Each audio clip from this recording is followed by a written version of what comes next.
Hello, welcome to Manna from Heaven with Sharon Gaines Lee on Kingdom Purpose Television. And I'm so glad you joined me today. You're going to be excited about it too. Today I have with me Recca Wessel. She's from Trier, Germany. And I have with me Judy Webb, and she is from Pennsylvania. She's from upstate Pennsylvania. And so today we're going to talk about narcissism. I think this is a great topic to talk about, and we're going to talk about it from different aspects. Recca is going to talk about narcissism in the workplace.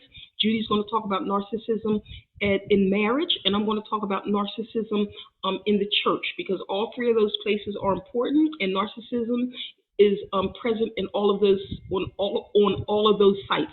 So we want to talk about it a little bit, and and I'm sure you can you'll be able to relate to it, and that's what we want. We want it to be relatable, and we want to discuss it because it's not something that you would normally talk about within the church, and we need to talk about it. We don't talk about it within the workplace. We just talk about whether we don't like a boss or we do, or he's so domineering, or we'll say our marriage is horrible, but we don't talk about details about it. And so we need to know how to recognize a narcissist from the very beginning, to be able to know, so we can navigate around it. So today we're going to have a calm conversation about it with Recca and with Judy and myself. We're going to talk about it. We're going to show you how we were affected by it and how we had to navigate around it. And so come join me and join this Manna from Heaven, Sharon Gaines Lee, with Judy and with Recca, talking about narcissism. So come on and join me and enjoy yourself. See you soon. And I mean, one tip my senior gave me, he also knows him, and that he could, the way he is, he said, for everything, for what he says, confirm it in written back, and for everything he writes or you exchange in writing, confirm it back verbally. So to have it all settled and communicated and documented. Because this guy would try to twist everything. Right, so even when I said to him, you initially said it only takes half a day. Now I'm at 3 days. Mm-hmm. But why are you taking so long just to set up this environment for the coding and all? It was so badly documented, and I was trying, it was kind of like a scavenger hunt, finding all the right tools and all. But why? It just takes 5 minutes. I'm like, with this way and the tools that are provided, no way. Recca, I have a question for you. What kept you there? What kept me there? So, like, it was a job or jobs? It has been my job, and now I'm confident enough and made other experiences, even when there are colleagues who like to silence me, so to say. Like, I have a very good intuition with what the client actually wants. So, and I would explain my thoughts and how we could find a solution. Colleagues are very quick to say, no, that won't happen. Oh, no, you misunderstood, whatever, just to find out later it was just what the client wanted. So I know I have developed a certain feeling what I'm good at. And now I even took steps and went on job search again. And actually last week I had a very promising interview. So and the reason I asked you that, Recca, because the reason I asked you that is because there are going to be narcissists on every job. So I'm not asking you to flee from one place to the other, but I just wanted to know, because every place we go, we're to learn something from it. You know what I mean? So I wanted to know if it was something that you picked up from there that you would take to another place, or you just see God keeping you there because He utilizes you. Yeah. So I had mixed feelings. So I didn't really know how to judge the situation, which was also kind of like, I'd rather stay and watch, maybe it changes. The whole, but and then at the beginning when I got the job, there were actually like words of like prophetic words, like you're the missing piece in a mosaic, and you're not you're the head and not the tail, and all. People came and gave me those words. And did your spirit bear witness to those words? I don't remember. It Okay, was okay. 12 years ago, so I Okay. don't remember. Okay, okay. But because of that, I was thinking like, and I was actually experiencing the opposite, the total opposite. Like people were using me as their doormat, and I was like, God, what do you want me? Do you want to sharpen me? Do you want to make me stronger or what? Which I now see, because now I know what to stand up for. And maybe, well, it took me some time to learn that. But actually having that sense of being stuck and not really going on. And I was working very hard, and I still have the salary, almost the same salaries when I started 12 years ago, and they would, when I asked for a raise, they would double around, and things like that make me think like, no, excuse me, now God, you promised me greatness, not only with this word, but also like I found again my baptism, the verse that was given to me at my baptism, and it actually gave the promise. It was in Psalms. I keep up mixing them up. It's, I think, 72 or 73. I will lead you through all of those fears, and I will make you great again.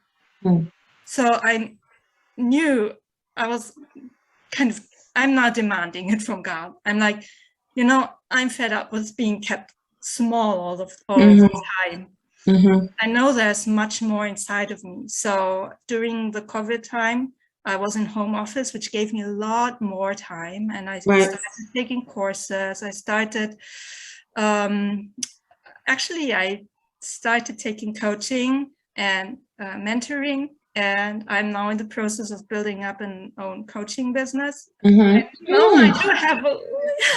do have a lot of construction sites myself. So, but my coach keeps encouraging me, you have so much inside of you. You just need to share it with and you know what this reminds me of? It reminds me of how God says in his word, he causes all things to work together.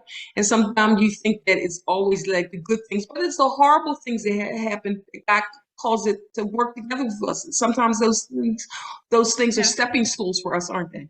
Yeah, it's like you know what? I want to read this real quick because this is what brought us together about and it says, and you can jump in here after I read it because I heard a lot in both of what you were saying in this. It says narcissists don't choose losers. Judy, you could probably relate to this too. Narcissists don't choose looters. They don't choose users. They want fantastic people that make them look good or they can benefit from in some way. So you were deliberately chosen for all the good in you and all the beauty in you. Unfortunately, narcissists are jealous people. And the reason they chose you was the same reason they resent you later. They hate that you have beautiful qualities or have lived a good life before them. Anything that they don't have and never will have. That is partly why you feel like they hate you and resent you. They can't stand to see anyone have more than you. Judy, speak to that. That is so true. Oh my goodness. And I've always been the type of person, I care about people. I just genuinely care about people. And I, from a young age, would send cards to people. Right. And he told me I shouldn't send cards to people because I was talking about him. And I was like, I'm not talking about you. But he forbid me to send cards. And I was just like, you're not going to stop me from sending cards. And every time we would go places and they would be like, oh my gosh, I just love her. She has such a sweet spirit. Oh, I could see how angry he would get. He hated it. So he would always try to do things to make people talk about him, namely giving people money, or, that was a way of manipulating people to make them think, oh, he's just so great, or to be loyal to him. Yes, exactly. Yes. Yes. Yeah. And so anytime I would call him out on something, it was always a fight about something because he was always right. And no matter what I said, I didn't matter. And the bottom line was he didn't love me because he's not capable of loving anyone. Right. And that's how narcissists are. And, you know, people, instead of sitting him down and saying, you need help, they just allow it to continue. And it's gotten worse and worse. And yeah, so like I was saying before we went off, you know, and he was seeing 3 different women in the church. And so after we got married, I mean, it was just such a big. And Judy, let's say you didn't know at the time that he was seeing those 3 women when you were actually dating, right? Okay. I did not, because he kept telling me that it was a lie. Okay. And I would see things, and when I'd confront him about it, he would tell me it's not true. That's not what you're seeing. And I'm just like, well, I know how I feel. Right. No, he dismissed my feelings as well. So it was all about him, and he continued to do whatever he wanted. And, you know, just so Judy, only in the beginning, because you and I talked a little bit before the podcast, in the beginning when you were dating early on, what was the only time that you remember him making you feel special? And because that was how he wooed you in, right? Pulled you in? Yes. Yeah. Okay. And that's what they do. And then, you know, it was just always something that I was doing that caused him to be angry. Yeah. Everything was my fault. No matter what, it was my fault. My fault that people were acting the way. My fault that he got angry. Just everything was my fault. And so whenever he actually called me a narcissist. Wow. And so I was like, So I looked it up because I was like, what's Is that why you looked it up? Because he called you that? And I looked it up and I was like, oh my goodness. Thanks for directing me to you. Yes, I started reading up on what they do and how they make you feel. And I was just like, this is exactly what and who he is. Right. And it's just, yeah, I mean, I had so many, and I didn't put everything in my book because it would have probably been another 200 pages. Right. But it was just, that's what he would do. He would buy me stuff, and then he would bring it up whenever, if I didn't do what he wanted me to do. Well, I did this for you and I did that. And I said, you know, when you love someone, you do it and you don't bring it up again. But everything, he brought everything up that he did for me. And he had bought me a car, and I had watched his son for like 18 years who's disabled.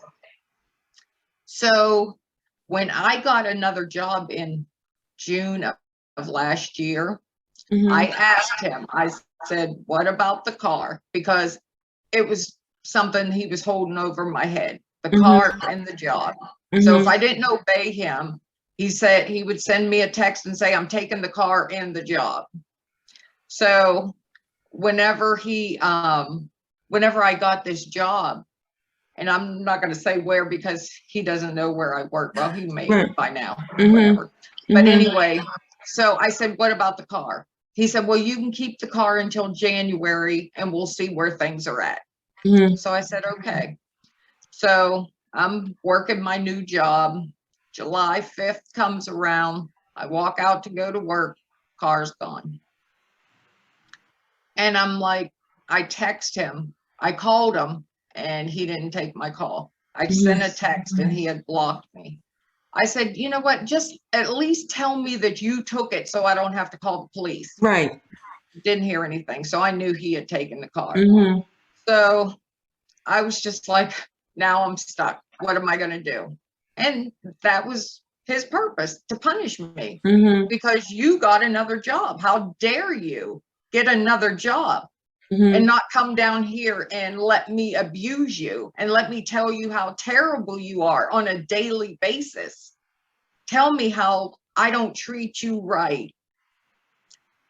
So I went on Facebook and got it was a 2003 Volkswagen. Okay. Just, I needed something to get me back and To forth get back to work. and forth, yeah. The guy's a mechanic. He said that, he just replaced everything. Everything is fine on it. I won't have to pay. I said, I don't have money to pay for repairs. Nope. You won't have any trouble. Buy the car. 2 days later, I come out of the store, car won't start. I call them. What in the world is going on?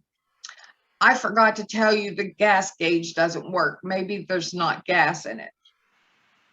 So it was one thing after another. I ended up putting so much money in this car that I didn't have. So I took him to the magistrate. And when it came time for the hearing, the magistrate comes out and she says, I don't know anything about cars. I had pictures and everything, bills of all the stuff and he sat there and just lied. He said, well, I mean, it's an old car. She has to understand things are going to go wrong with it. And I was just like, God, why? That day, I walked out of the magistrate. She said, I'll decide in a couple of days. I knew she was going to side with him. Right. I walked out of the magistrate. And this is the reason that I'm bringing this up, because this was the verse that Rebecca was talking about. And I heard the words, be not weary in well-doing, for in due season ye shall reap if you faint not. I didn't want to hear that. I was ready to throw up my hands and just say, forget it. Why? I've done good. I keep doing good. And this is what happens to me. So my dad had called to see how it went. And I was like, I can't even talk to you right now. I cried like a baby. I was just like, God, what am I doing that is causing so much trouble? I put up with all of this abuse for 18 years. I endured that abuse. Now this is happening. And I was just like, I just don't know what else to do. And so when I finally called my dad back and told him, he said, well, just keep that scripture in mind. Be not weary in well-doing. I was just like, yeah, I know. Yeah. And I apologized. I was like, God, you know what? I'm sorry. I shouldn't have acted like that. But when is it going to be my turn? Right. When is something good going to happen? But I say that with you, we have to endure. We're going to go through trials and tribulations. There's just no getting around it. We have to do what's right. But again, we don't have to be a doormat. We don't have to take abuse. And sometimes I think we feel like because we're Christians that, like you said earlier, we just have to take it. Well, just keep quiet because, you're a Christian and you shouldn't say anything. But Jesus turned over some tables. Hello. And I don't think he was singing "Skip to My Lou" when he was doing it. And how he addressed the Pharisees. Oh, yes. And also how Paul would address people like Simon or so. They were very, very clear. And almost, if you think it was, if you didn't know that they were Christians, you would say their speech is quite rude, actually. Right. Yeah. But in doing good, our season's coming. And so all we have to do is hold on. So I went to a car dealership. I told the guy, I said, I don't have any money. I said, things are bad. I took a pay cut. I said, I'm just in a bad way, but I need a reliable car. So he was able to get me in a car and I was able to get that. And just, I guess it's been a month ago now, a friend of mine, we were having dinner and just talking, and we've been friends for like over 30 some years. We've gone through things, been there to support each other and stuff. And so she had just asked me, how much do you still owe on your car? Mm-hmm. And I was like, oh, not even thinking, and I told her, and she was like, okay.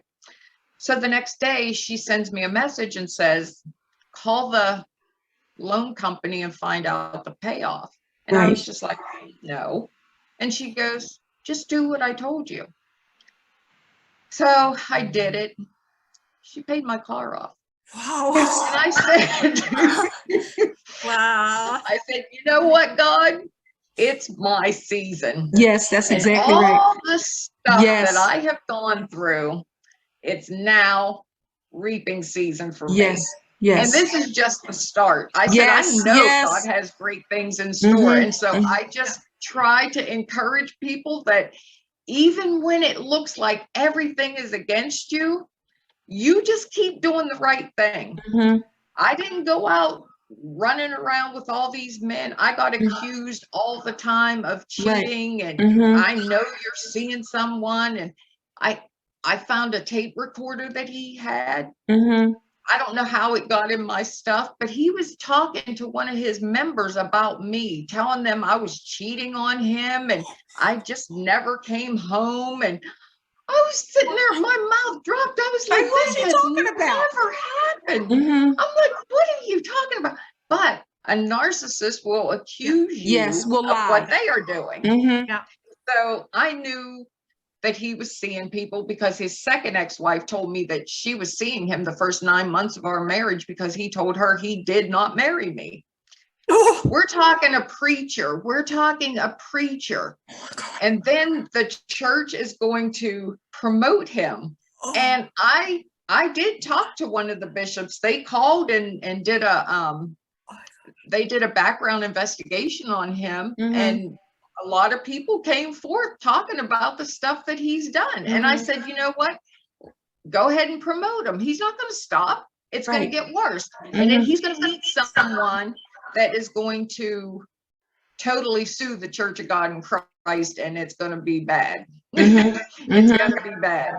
But the stuff that goes on, the narcissistic pastors, bishops, they think because they have that title, you're going to answer to God. So you keep on playing and doing the things that you're doing, God is going to take them down. That's exactly right. During COVID, there were so many preachers that died of COVID, just dropping dead. Yes. You don't see that as God trying to wake you up and say, stop it, but you keep doing it.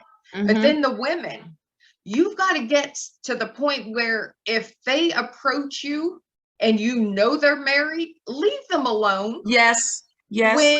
When they are having a relationship with you and you know that they're doing things that are not right, get out of the relationship. You've got to empower yourself, love yourself enough to say, I don't deserve say that again, this Judy. kind Say of it to the people in the treatment. back. Love yourself. Love yourself. Love yourself. Respect yourself. Why are you going to allow a pastor to sleep with you, knowing that he's going into church on Sunday morning, going to lay hands on people, and he's out there doing things that he's doing?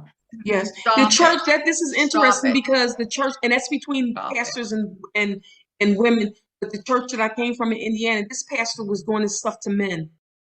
And giving scriptures and giving scriptures to why he was doing it, and why he was doing it, doing the wicked stuff he was doing to them, quoting scriptures.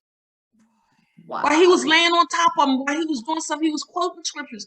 And I say this not to expose anybody. I say it because we have to stop. We have to take the word for the word and not take the word. Let some narcissist man teach us the word, or woman, because women do it too. Teach us about the word. I mean, go to the Catholic Church if you want that. Let the priest tell you what the Bible says instead of you reading it. But I mean, in the church, we have to take God at his word, because God is not a wicked, confusing God. He is a God. He is awesome. He loves us. He created us for a divine purpose, and we can't deviate from that. And we deviated from it sometimes out of selfishness. We have to say that. Because of God, we can't say, and Judy, you would say this, I'll say it because you said it before, how God spoke to you not to marry him. God speaks to us. He speaks to us, and when we ignore it, we go further into something that God doesn't want to take us in. Now, He's gracious and He takes us out of it, but we could have not gone in it. Yeah. Right. And so we Right. want to put red flags up for people and say, Yeah. you know what, to young people, people in their Yes. workplace, people in churches, because I have a book I've been writing on for a couple years, but it's going to come. It's called Navigating Within the Church. And I couldn't Yes. I have written that years ago when I had gone through this stuff because I was so angry with how the leaders handled stuff in all the churches. And so once I got through that, I realized that pastor, that narcissist pastor, he specifically chose leaders who would succumb to his wickedness. He placed it like he was playing chess on a chessboard. So he put people in place. He wasn't gonna put me in place because my mouth was too big. So, but he put people in place that he could confuse, he could convince people who had low self-esteem, people who, Yes. you know, and he knew, and he put those people in place that he could use, and he could do what he did through. So we have to have our voice and stop being quiet like this Christian to Yes. be Millie Mouse and, you know, praise the Lord and da-da-da. You know, we use it in that way. It's not about God. It's about us being selfish, and we have to stop it. Right. It is. We have to stop it because God is not this guy that's going to punish us because we're telling the truth. We are not under the law. We're under the grace That's of right. God. And if we were going to die, He would have killed us a long time ago because we did enough sins to die. Okay, let's be honest. Yes. Right.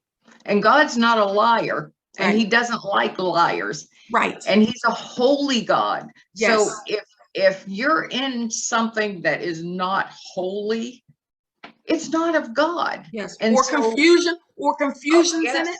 Yes. Mhm. Yes. Yeah. And you're being forbidden. Like I wasn't even allowed to talk to my dad. If my dad would call me, he would say, no, not while you're with me. You don't talk to your dad while you're with me. You call him whenever you're by yourself. You're sweet, Dad. Yeah. Oh, and I have him on tape calling my dad stupid. Yeah. He said, her dad is so stupid. Yeah. A preacher. Yeah. We Can reap you what we think sow, that? and God is not mocked. That's the Oh, bottom line. oh. Thank you for tuning in to Manna from Heaven with Sharon Gaines Lee.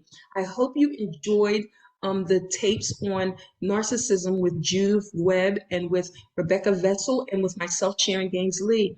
And I mean, they were tremendous. I enjoyed the interview so much. If you want to watch it again, you can go to my YouTube page, Divinely Designed Women of Wisdom, and you can watch it as much as you like. It's free. But when you go there, you have to subscribe, like, and share. Subscribe, like, and share because we want to pass it on to people. We don't want to just keep it amongst ourselves. So I want you to subscribe, like, and share. I mean, you're gonna give it a thumbs up, not a thumbs down. You can if you want to, but let's give it a thumbs up and listen to it over and over as much as you want. Glean and get as much from it as you can. See you and join me next week. Join in next week because we have some terrific topics coming up. So I'll see you there on Manna from Heaven with Sharon Gaines Lee. Bye-bye.